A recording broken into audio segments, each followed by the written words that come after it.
Já vou convidar você a abrir comigo o Evangelho de São Marcos, o segundo dos 4 evangelhos. São Marcos, capítulo 4. Nós vamos ler do 1 até ao 20. Espero em Deus e sua graça que eu possa chegar no versículo 20.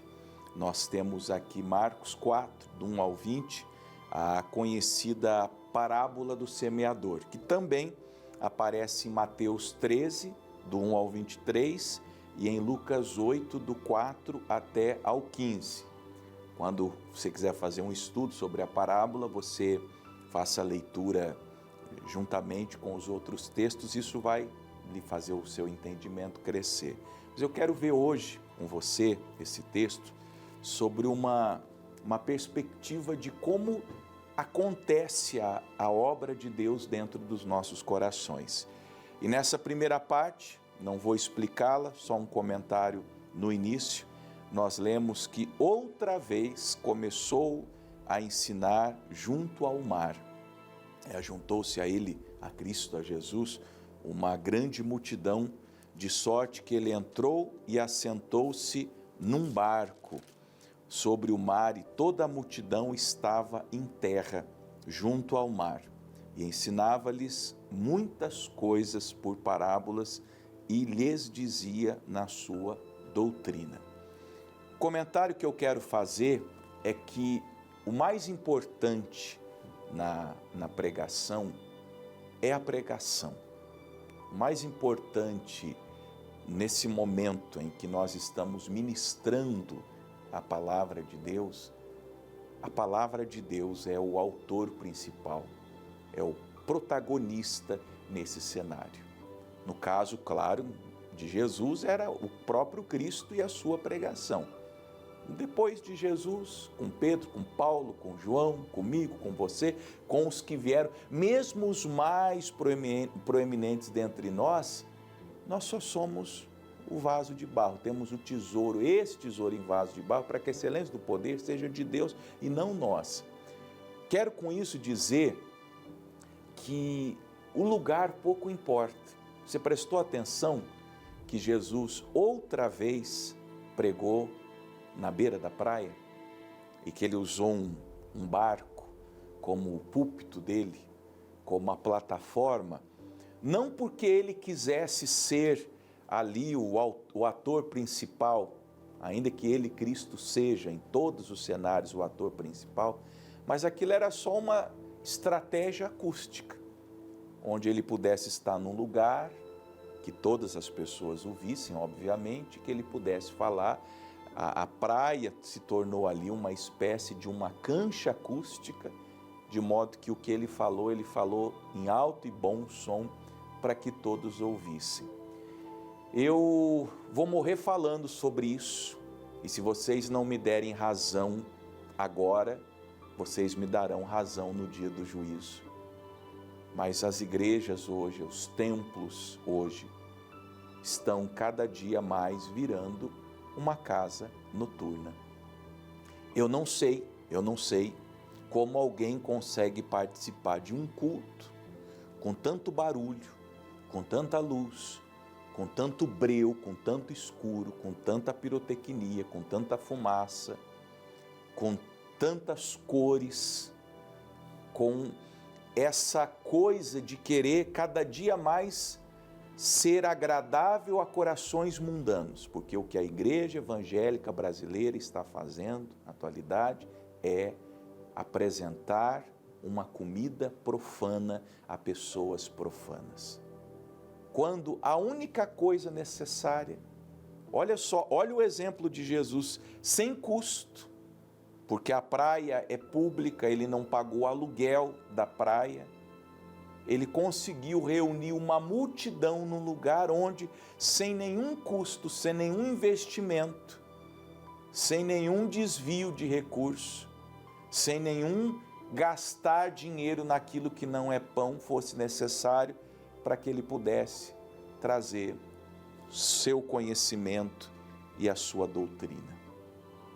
O Senhor está dizendo que é contra eu sou contra, sim. A Bíblia é contra, o Evangelho é contra. Eu vou repetir, se vocês não me derem razão, se vocês não derem razão às Escrituras agora, no dia do juízo vocês terão que dar razão. De que a casa de Deus, o templo, tem que ser um lugar feito e apropriado para que as pessoas ouçam a pregação da palavra. A gente tem que admitir de uma vez por todas, quem quer show, que vá no Teatro Positivo, que vá no Teatro Guaíra. Eu não sei se existem mais as casas de shows da cidade, mas eu lembro, década de 90, início dos anos 2000, estou falando aqui de Curitiba, nós tínhamos a 360 graus, nós tínhamos casas de shows, onde vinham artistas, onde vinham pessoas para cantar, para se apresentar, por isso que eu falei do teatro. Esses são lugares apropriados para isso, são feitos para esse fim. Agora, a casa de Deus não. A casa de Deus, o templo, esse lugar onde as pessoas se reúnem para participar da Santa Ceia, como por exemplo, o cenáculo foi feito para ministração da Santa Ceia, foi alugado com esse fim. Então, o que tinha no cenáculo? Nós lemos em São Lucas, os móveis, a mobília nova, um ambiente adequado para aquele fim, ministrar a Santa Ceia, que depois no capítulo 2 de Atos, no capítulo 1 e no capítulo 2, você vê o cenáculo sendo usado como habitação dos apóstolos, o lugar onde o Espírito Santo desceu sobre os 120, ou seja, era um lugar espaçoso, tinha ali uma estrutura para receber pessoas e eles estavam reunidos para orar. E o mandamento de Jesus era, não se ausentem de Jerusalém até que vocês sejam revestidos pelo Espírito Santo do alto. Então, nesse sentido, não há erro. Agora, o erro é quando nós, e eu digo nós não porque eu esteja dentro disso, eu estou fora, cada dia mais fora disso, mas quando as pessoas ou os líderes eclesiásticos fazem desse lugar onde a palavra de Deus deveria ter a primazia, tinha que ter luz, porque para a gente ler a Bíblia a gente precisa de luz, não de breu, a gente precisa de uma mente sóbria, não de barulho, não de entorpecimento. As canções deveriam ser uma didática, deveria ser uma expressão de louvor, com um culto racional, não um culto irracional. Mas esse é só um comentário, como eu falei. Se vocês não me derem razão agora, vocês me darão razão no dia do juízo. E eu estarei em algum cantinho com as minhas perninhas cruzadas, olhando para essas pessoas que desprezaram as Escrituras. Seja como for, Jesus disse assim: ouvi, eis que o semeador saiu a semear. E aconteceu que, semeando ele, uma parte da semente caiu junto ao caminho, e vieram as aves do céu e a comeram. E outra sobre pedregais, onde não havia muita terra, e nasceu logo, porque não tinha terra profunda. Mas saindo o sol, queimou-se, porque não tinha raiz, e secou-se. Outra caiu entre espinhos, e crescendo os espinhos a sufocaram, e não deu fruto.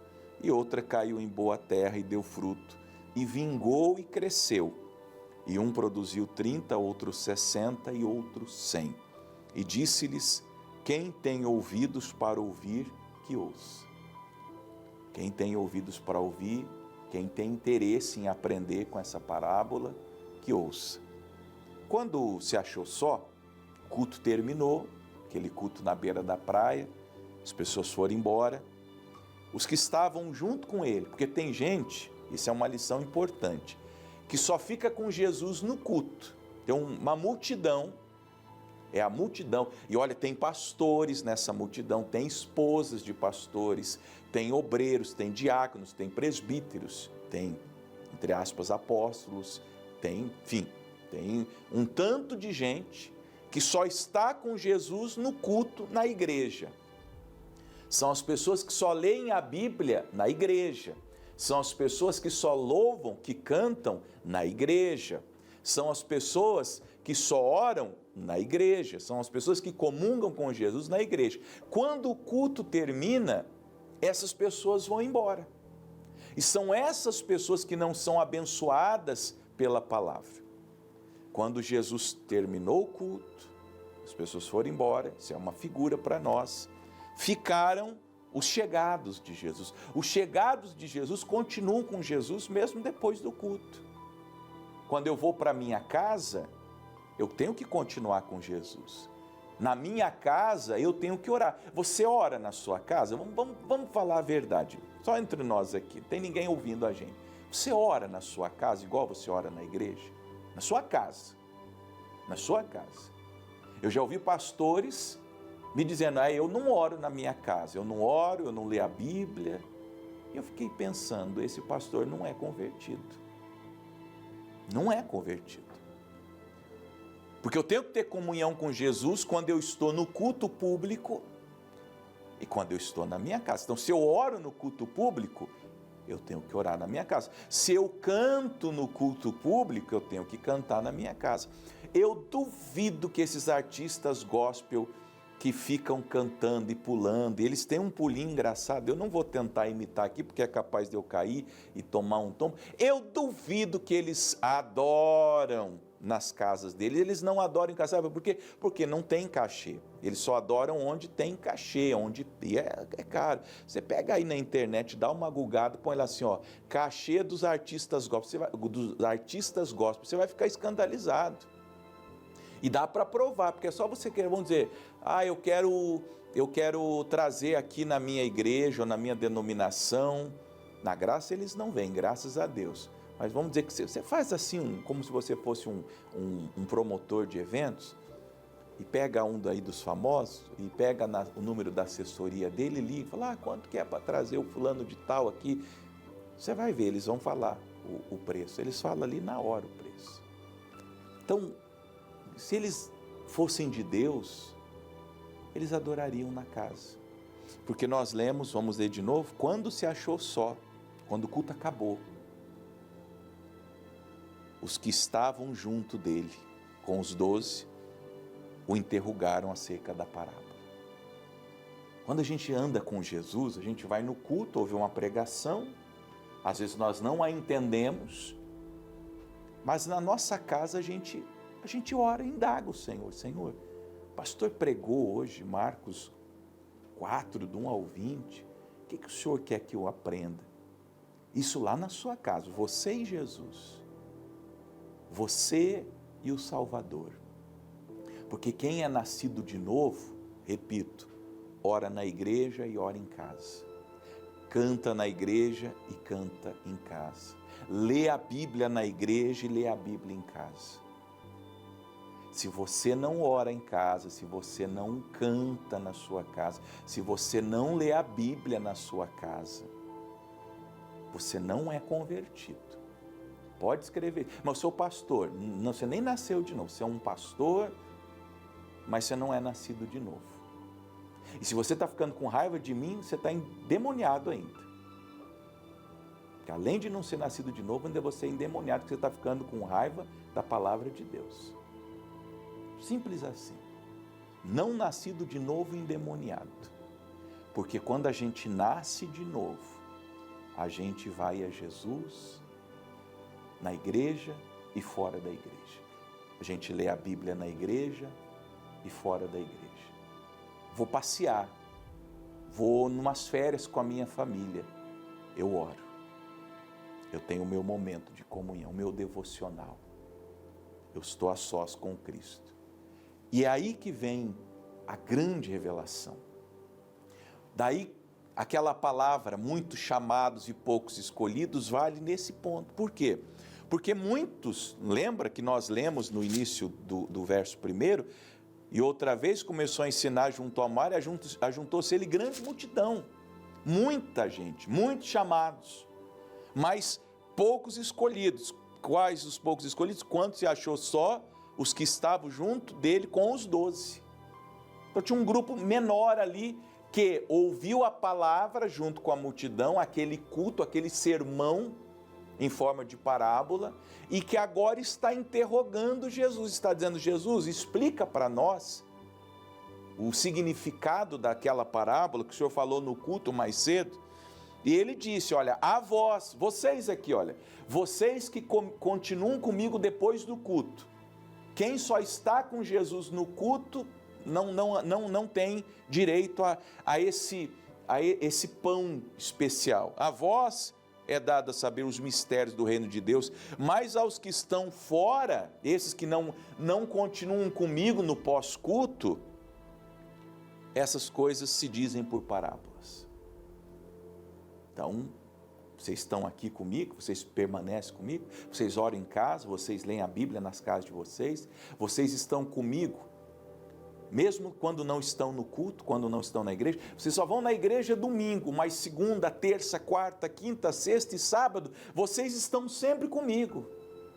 Vocês oram, vocês me buscam, vocês leem a minha palavra, vocês buscam a minha face. Então, para vocês essa palavra vale. Agora, quanto àqueles, vendo vejam e não percebam, ouvindo ouçam e não entendam, para que não se convertam e lhes sejam perdoados os pecados. Por isso que eu falei, você ficou bravo comigo, não ficou? Porque eu chamei você de endemoniado e de não nascer de novo, mas não é convertido. Quem só vai no culto e não tem comunhão com Jesus fora do culto, não nasceu de novo, não foi perdoado dos seus pecados, não se converteu. É sobre isso, gente. É sobre isso. Pastor, eu estou perdido então. É isso que eu vim lhe dizer hoje. Para a maioria eu vim dizer: vocês estão perdidos. Vocês não se converteram, os pecados de vocês ainda permanecem. Mas tem esperança? Claro que tem. Você tem que estar mais perto de Jesus. É o que resta. Você tem que sair hoje pensando: eu quero comunhão com Jesus para além do culto, para além da igreja, para além da denominação. Eu quero Jesus na minha vida, na minha casa, com a minha família. É isso que o seu cônjuge tem que ver em você. Porque o seu marido talvez não te respeite como mulher de Deus, porque a senhora só é a mulher da igreja. E aí, tem mulher que na igreja limpa a igreja, organiza a igreja, faz tudo que diz respeito à arrumação da igreja, mas a casa dela é a casa da porca.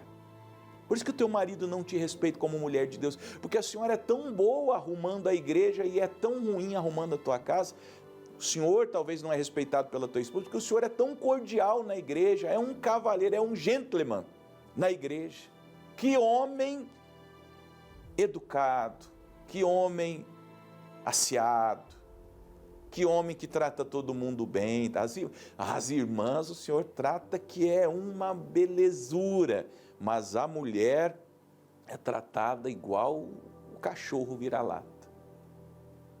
É claro que tua esposa não te respeitará, teus filhos não te respeitam, por quê? Porque vê você na igreja, aquela carinha de piedade, louvando, adorando, mas em casa, o senhor e a sua esposa, a senhora e o seu marido, mas se arrebentam no pau. Nem Leandro e Leonardo, no auge do se de dia a gente briga, à noite a gente se ama, chegaram tão pior, porque eles pelo menos brigavam de dia e se amavam de noite. Vocês brigam de dia e de noite, vocês estão piores do que a música do Leandro e Leonardo. Tapas e beijos ainda tem meio a meio, né? Vocês estão entre tapas e socos, e sopapos e outras agressões, até piores, porque eu sei de gente que corre atrás da mulher com um pedaço de porrete na mão, pela rua fora. Então, é o que a gente precisa. Aí Jesus, para a gente já caminhando para o final, Não percebeis esta parábola? Como, pois, entendereis todas as parábolas? Vocês têm que aprender essa, a simples, a básica, que tem a ver com a comunhão, para que entenda as outras. Aí Jesus começa a explicar: o que semeia, semeia a palavra. Então, o semeador é o pregador, a semente é a palavra e o semear é a pregação, que é o que eu estou fazendo agora. Os que estão junto do caminho são aqueles que ouvem a palavra, ou quem a palavra é semeada, mas tendo eles ouvido, vem logo Satanás e tira a palavra que foi semeada no coração deles. É aquela multidão na praia. Ouvir, todo mundo ali ouviu a palavra, mas como eles não têm comunhão com Jesus, o culto termina e no caminho para casa, tudo aquilo que eles ouviram, o diabo já roubou do coração deles. Digamos que o pastor pregou sobre oração, eles não oram. Aquela oração sobre pregação foi infrutífera, foi inútil, foi em vão. O pastor pregou sobre perdão, eles não perdoam. Aquela pregação sobre perdão para eles foi infrutífera. O diabo veio e roubou do coração. Quando eles chegaram na casa deles, na vida deles, no cotidiano deles, toda a pregação que foi feita no domingo acabou. E eu falo agora, eu desafio os pastores: preguem o sermão domingo e no domingo seguinte façam uma prova do que foi pregado. Os senhores ficarão perplexos ao descobrirem que quase todas as pessoas nem se lembrarão. Se o senhor chegar no domingo seguinte e falar, a primeira pergunta é: qual foi o texto usado no sermão do domingo passado? É capaz nem do senhor lembrar. O senhor mesmo pregou domingo passado. Já esqueceu. O diabo já roubou aquela palavra. Simples assim. Da mesma sorte que recebe a semente sobre pedregais, os que ouvindo a palavra, logo com prazer a recebem, mas não têm raiz em si mesmo, antes são temporãos, depois sobrevindo a tribulação e perseguição por causa da palavra, logo se escandalizam. Pessoas que têm um coração endurecido, que não perdoam, que não se deixam transformar, que não se deixam mudar. É aquela pessoa que sabe, não me toque. Ela até vai bem no começo da conversão, mas passou uma tribulação, uma luta, ela sai da igreja. Os outros são os que recebem a semente entre espinhos, os quais, ouvindo a palavra, mas os cuidados deste mundo, os enganos das riquezas, ambições de outras coisas, entrando, sufocam a palavra e fica infrutífera. A terra é até boa, mas a pessoa semeia a palavra e semeia os cuidados do mundo, por exemplo. A fascinação das riquezas. É o Pablo Marçal na veia dessa crentaiada aí. O pessoal gosta do Pablo Marçal. É um cara que diz que prega o evangelho, mas o negócio dele é dinheiro, dinheiro, dinheiro, dinheiro. Mamon que se cuide. Pablo Marçal vem aí. E as pessoas querem o florescer do evangelho nos corações quando elas cultivam outras culturas dentro de si. Aí a palavra de Deus não frutifica. A palavra de Deus é exclusiva, não é inclusiva. Ela não aceita tudo, não. Ou no terreno do teu coração você planta só a palavra de Deus, show filosofia mundana, show ideologia, show tudo que não presta. Cuidados do mundo, fascinação das riquezas, ambições de outras coisas. Eu não ambicionarei nada que Deus não queira na minha vida. Não tenha outra ambição, não sendo aquela que o próprio Cristo plantou dentro de você. Porque se você fizer isso, a palavra fica infrutífera. Os pastores estão virando coach, da graça inclusive. YouTubers ficam fazendo vídeo comentando a vida dos outros. Aí esses dias teve um pastor que parece que cometeu adultério e tem pastor nosso fazendo comentário. Mas que um dia ele caia também para a gente ficar falando dele no YouTube. Um dia acontecer isso com você para você ver. Você não tinha que se meter com a vida dos outros, cuidar só da sua vida, só do seu ministério. Não, porque tem que falar, tem que falar. E quando acontecem as coisas? Porque acontece, eu sei que acontece coisa na sua vida. Você acha que eu não sei, mas eu sei. E por que não quer que fale de você? Que na sua você esconde, mas do outro você quer colocar para... Não é? A gente tem que parar, a gente tem que tomar cuidado, senão não vai acontecer o que é o certo. Os que recebem a boa semente Os que recebem a semente em boa terra são os que ouvem a palavra e a recebem. O coração está pronto, preparado, limpo, santo, bom, e dão fruto, um a 30, outro a 60 e outro a 100 por um. Ou como está em Lucas, dão fruto com perseverança. São esses que vão frutificar para a vida eterna. Pense nessas palavras, foram um pouco duras hoje, mas são palavras de vida eterna. E o que importa é ter o nosso nome escrito no livro da vida. Amém?